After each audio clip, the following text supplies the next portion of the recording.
A Savannah church pastor placed under arrest, indicted for child molestation. Well, he is no longer preaching at their pulpit, but he is still on the job with the City of Savannah.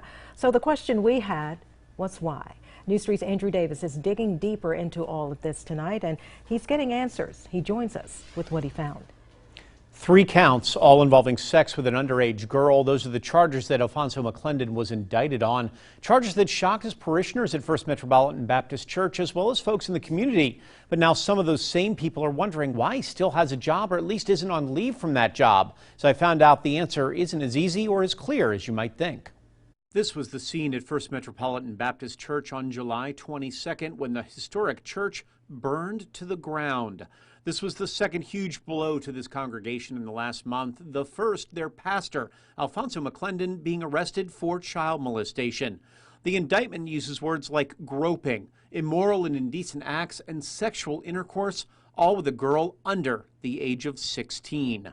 McClendon is out of the pulpit, but still on the job with the City of Savannah. He works in the fleet department of the city as a parts clerk. He has never been fired, placed on leave, or suspended, despite having these charges.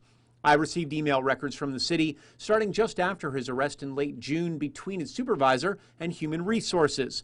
The risk management advisor, Brian Hollis, recommended back on July 1st that he be, quote, sent home on paid leave and eventually separated or let go. This would be in line with city policy, which states under cause for suspension, demotion, or dismissal, number 1 is having committed an immoral or criminal act.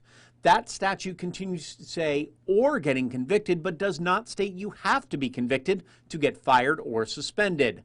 After that July 1st email conversation, the city says there was no more documentation of any discussions about McClendon's job status.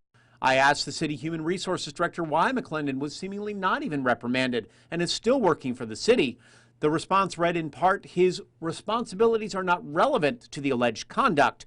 I've spoken with the employee and his supervisor, and there isn't an issue with the work environment as it pertains to any disruption, nor does he work with minors. Now, I was also sent a 7-part HR approach to dealing with possible suspensions or firings. Those guidelines, however, are not written down in any city manual and not an official part of city policy, just general guidelines that Jeff Grant himself has created. The city told me this situation, our story, shows that policy manuals when it comes to these types of events may be outdated, so officials are definitely looking into tightening up the policy so there's no gray area if and when situations like this happen again. Andrew Davis, WSAV News 3.